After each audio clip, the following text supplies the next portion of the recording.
We are in the third episode of this series called Life's Too Short. And we've looked at several things so far. Life is too short to work all the time. Life is too short to be petty. Today, life is too short to always play it safe. And the idea behind all this is gosh, life is short. It's too short for us to do foolish things. So let's focus. Let's open our eyes and our minds to what God might be calling us to do and see, and maybe from a new perspective. So life is too short to play it safe always. Life is too short to play it safe always. I want to start with a question. The question is, what do you think is the most, and this is rhetorical, so don't say anything out loud, right?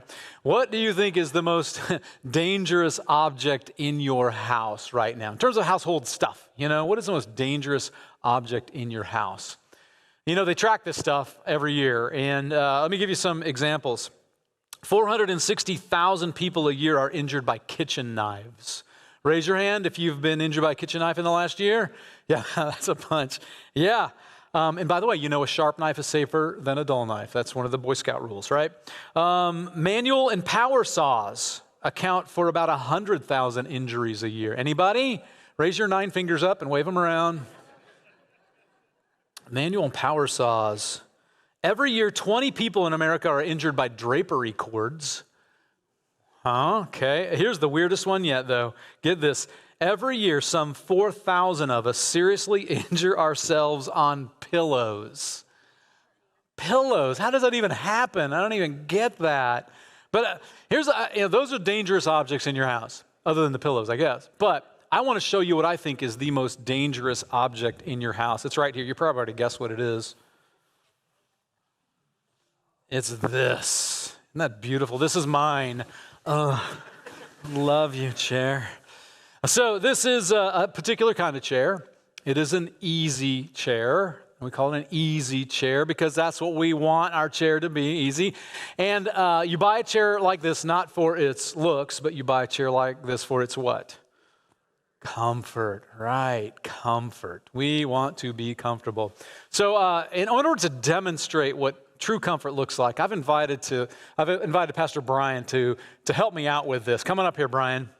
And Pastor Brian is going to, his goal in all this, in what we're about to do, this little exercise, is to demonstrate what true comfort looks like so that you walk out of here having experienced a visual of what real comfort is. Okay, so Brian, this is your job, and go ahead and have a seat right here. And I know this is a little weird, but if you wouldn't mind to take your shoes off, because you got to get comfortable, right? You got to get comfortable.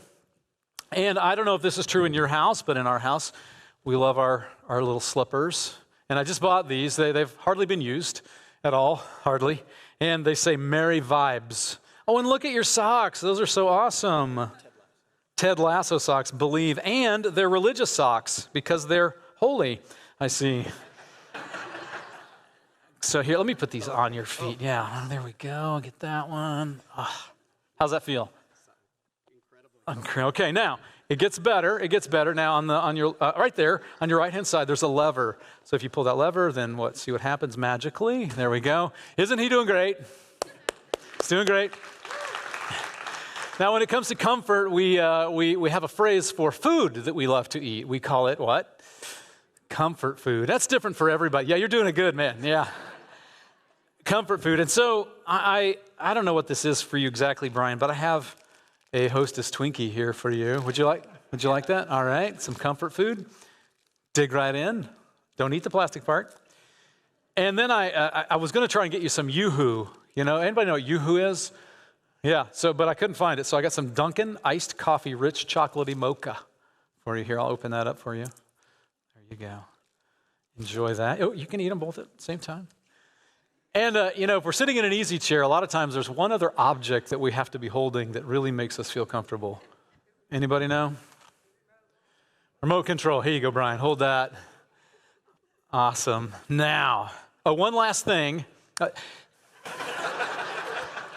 He just tried to power me off. I'm smart. I took the batteries out beforehand. How about a little music? A little music. Here we go. Let's see. How about this? Here we go. Oh.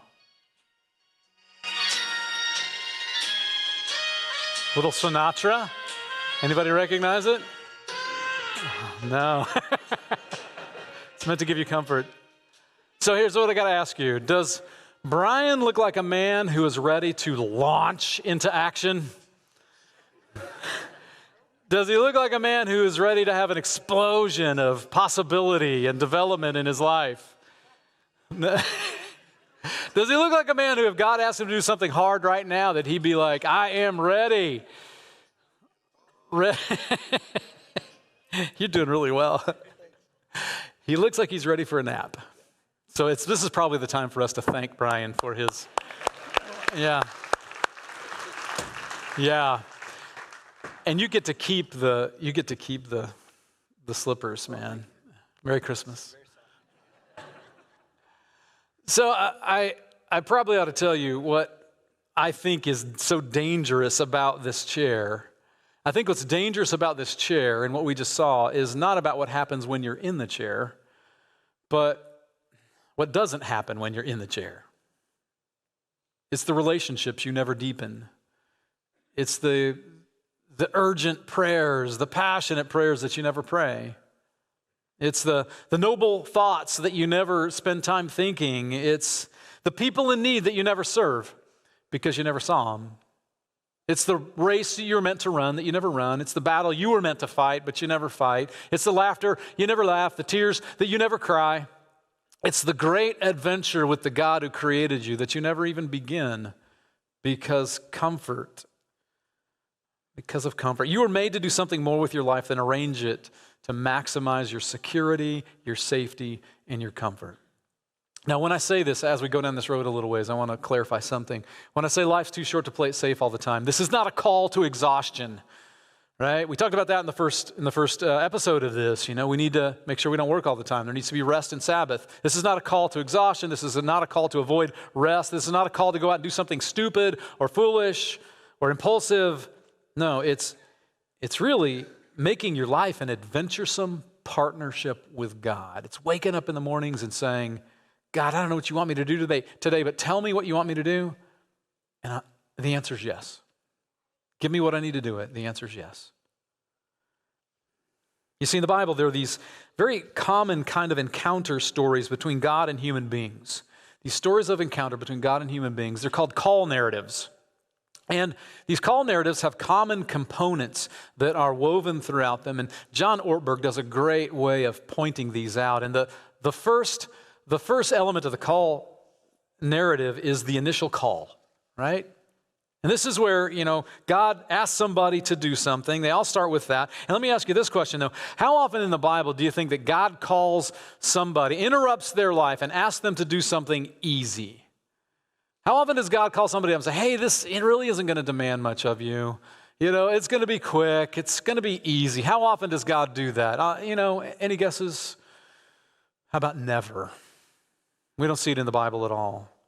There's a whole chapter in the Bible, though, Hebrews chapter 11. It's in the New Testament. It summarizes the life of one person after another, after another, after another, where God calls them to do something and they say yes. Some examples from that are a guy named Abraham. Abraham is the beginning point of our faith. Abraham, and not only our faith, Abraham is the beginning point. Abraham and Sarah, the beginning point of the Jewish faith and the Muslim faith. I mean, the beginning point of all that. That's a big deal, right? And God calls Abraham and Sarah and says to them, I want you to leave everything that you know behind. I want you to leave your family. I want you to leave your territory. I want you to leave your country. And they're kind of like, well, where are you going to send us? God's like, it's too big for me to tell you right now. You'll see it when I show it to you. Oh, by the way, I know you're kind of old, 99. Abraham was 99 at the time. And God's like, by the way, I want you and Sarah to start a family. Yeah. Wow. Talk about hard things. Leave everything, start a family. And then there's this guy by the name of Moses. He's also one of our big spiritual ancestors. And God says to Moses, hey, I want you to leave your comfortable life of being a shepherd, and I want you to go back to Egypt where you're wanted for murder. Yeah, I know that's a little detail. We'll work that out. But go back to Egypt where you're wanted for murder, and I want you to confront the king of Egypt, the Pharaoh, to set your people free from slavery. And so the writer of this particular chapter of Hebrews, I want you to read it, Hebrews 11. the writer lists all these different names. I mean, it names some of them: Gideon, Barak, Samson, David, Samuel, and then a bunch of unnamed people that faced all kinds of crazy things. Here's what the writer of Hebrews says. Some faced mocking and flogging, while still others were chained and put into prison. They were stoned. They were sawn in two. Yuck. They were put to death by the sword. They went about destitute, persecuted, mistreated. The world was not worthy of them. They wandered in deserts and mountains and caves and holes in the ground. Wow. Let me tell you about the God of the Bible. The God of the Bible loves you more than you can imagine or believe. The God of the Bible wants to give you strength and courage that you did not know that you had the possibility of ever having. The God of the Bible wants to fill you with such joy that it overflows out of your life and into the lives of people around you. But the God of the Bible is not very concerned about you being comfortable. I wish it weren't so, but that's just what we see. And it's super important that we understand this because we live in a world where comfort is one of the things that we're encouraged to pursue. Comfort, we're called to give our lives to. Comfort, buy it at any cost. And sometimes people will think about God and say, well, I said yes to God, but God didn't give me everything I needed for my security and my well-being and my safety. And we can think sometimes that God betrayed us. But God never promises any of that stuff. I hate to break the news to you. God never promises any of that stuff. What does God promise over and over and over again? God's promise is, I will be with you. God calls people generally to do things that are difficult. That's the first thing that happens in these stories. God issues a call. And then secondly, there's always a response. A better word might be a reaction. Let me ask you this. When God calls somebody to do a hard thing, how often does the person say, yay, this is going to be fun. This is awesome. How often does God do that? Never. Defy Pharaoh, take on the Midianites, spend the night in the lion's den, walk into a fiery furnace. Those are some of the stories of the Old Testament. Have a baby that's going to be the Messiah. Marry a woman who's pregnant and says she's a virgin. Face flogging and mocking and chains. Prison. Fabulous, I love it. Sign me up. Never happens. Almost always the response that people have, the reaction that people have when God calls them is fear. Fear of inadequacy, fear of failure. So take Moses again. So God calls this guy named Moses to confront Pharaoh, to advocate for the Israelite slaves to be set free. And so God calls Moses to do this. Moses says no 5 times. And every time Moses says no to God, he's got a really good excuse for doing it every single time. What is Moses dealing with? Fear. He's afraid. He feels inadequate. He's got issues. And this is important because sometimes some of us would say, God would never ask me to do something I'm scared to do, or God would never ask me to do something that I can't handle. Really? And what we see happening in the Bible is God asks people to do things that they cannot handle on their own. On their own. In the Bible, when God calls somebody to do something, their initial response is almost always they're scared to death. So here's the challenge in front of you. If there is a challenge in front of you, a course of action, a road that if you walked, that road would change you and it would change others and change the world, but you're scared and you don't want to do it, be real careful about saying no, because there's a good chance that God is in that challenge.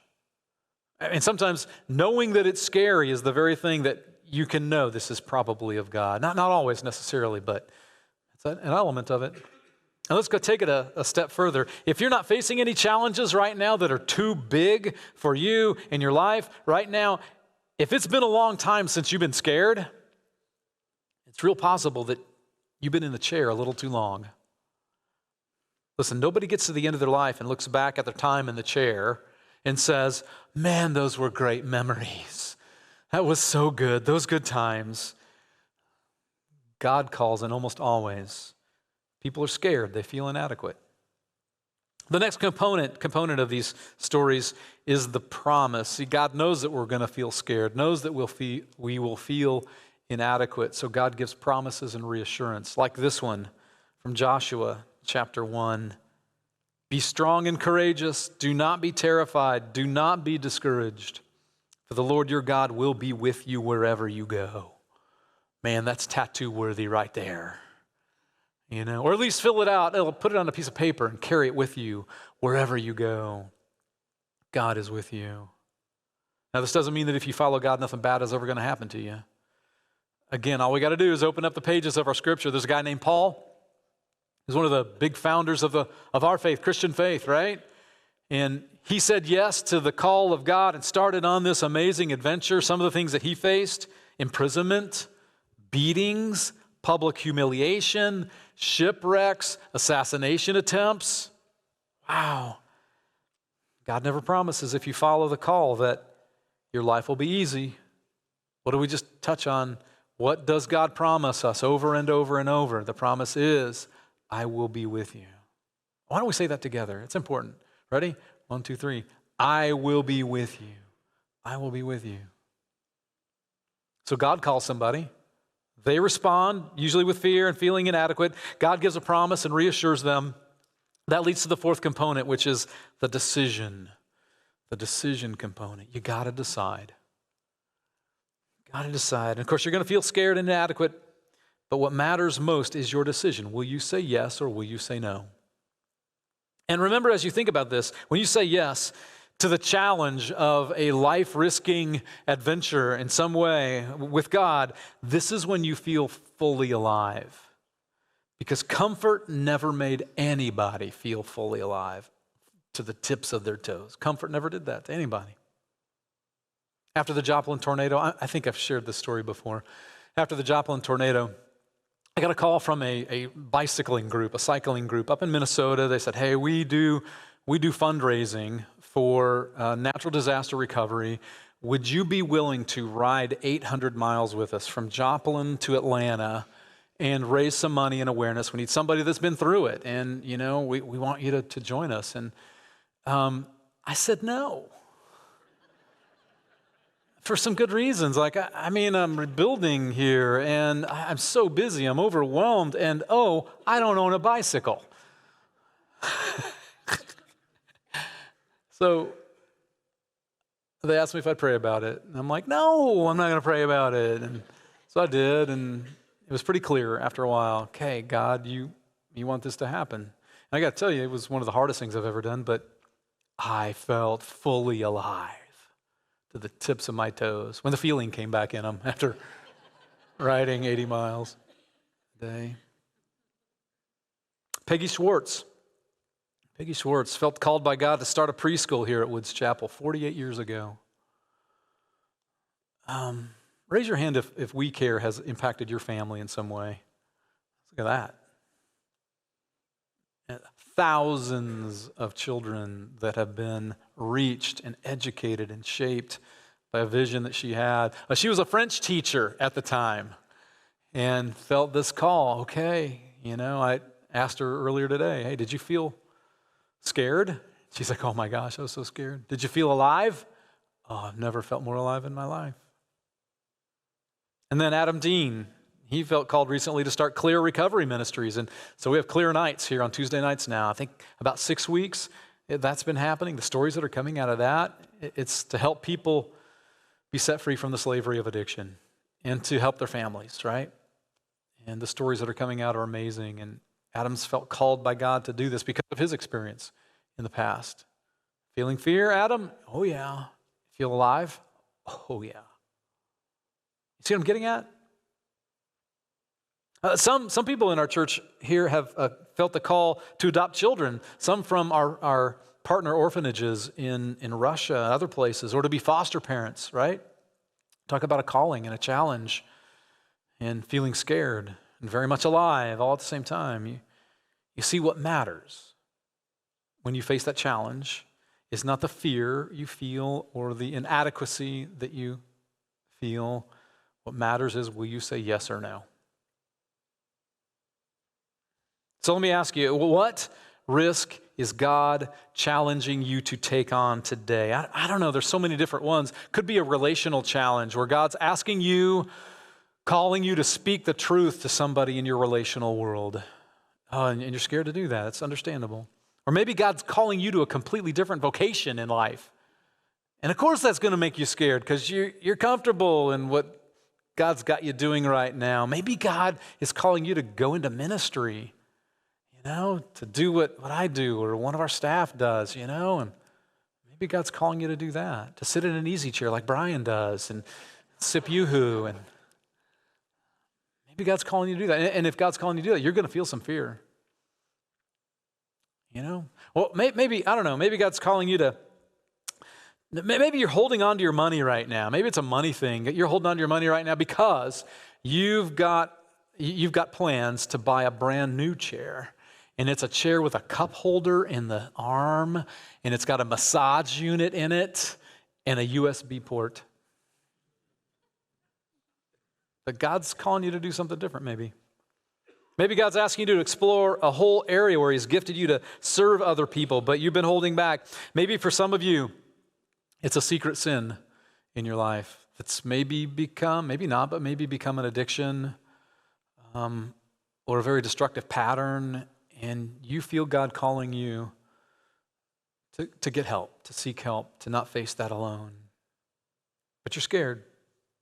Maybe your marriage is kind of stagnant and need to have a courageous conversation with your wife or your husband.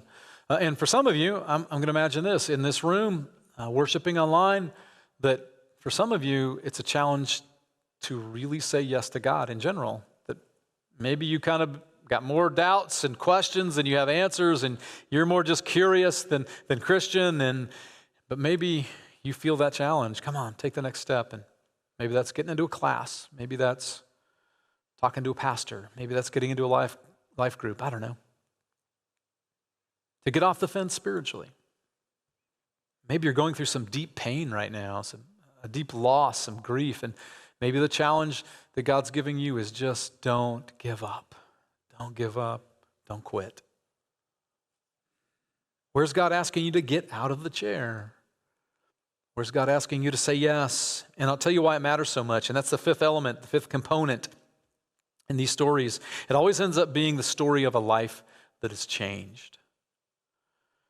In the Bible, every time somebody says yes to God, their world changes a little bit. Every time you say yes to God, especially to some of these difficult things, your faith grows a little bit, and your courage gets a little stronger, and your light radiates out a little brighter, and the world changes for the better when you say yes. So let me ask you this. Can you say no to God? I'll give you the answer too. Yeah. You're not a robot. You're not a puppet. You have a free will. You can say no to God. And here's what happens when we say no to God. And I know because I've lived it. Your faith gets a little weaker and your light shines a little less bright and you get a little more addicted to the chair. Your heart gets a little colder. You get a little more harder of hearing when you say no. Does God give up on you when you say no? Absolutely not. God continues to call and challenge, provide opportunities, give you strength. One day you entered this world. Do you remember that day? Probably not. One day you entered this world. It was a good day. And one day you will leave this world. Now, I don't know when that's going to be. You don't know when that's going to be. It could be today. It could be tomorrow. It could be a long time down the road. But between your first day and your last day, that's the only life you get. What are you going to do with it? God's teaching us to not always play it safe. God's teaching us to take some faith-based risks. And here's what I would tell you. Pray for those. Pray for those. Prepare for those. Seize those. Be ready with your yes when those challenges come your way. When the call comes your way. Because life is too short. It's too short to work all the time. Life is too short to be petty. And life is too short to always play it safe. Yeah. And for today, that's the good news. In the name of the Father, and of the Son, and of the Holy Spirit. Amen.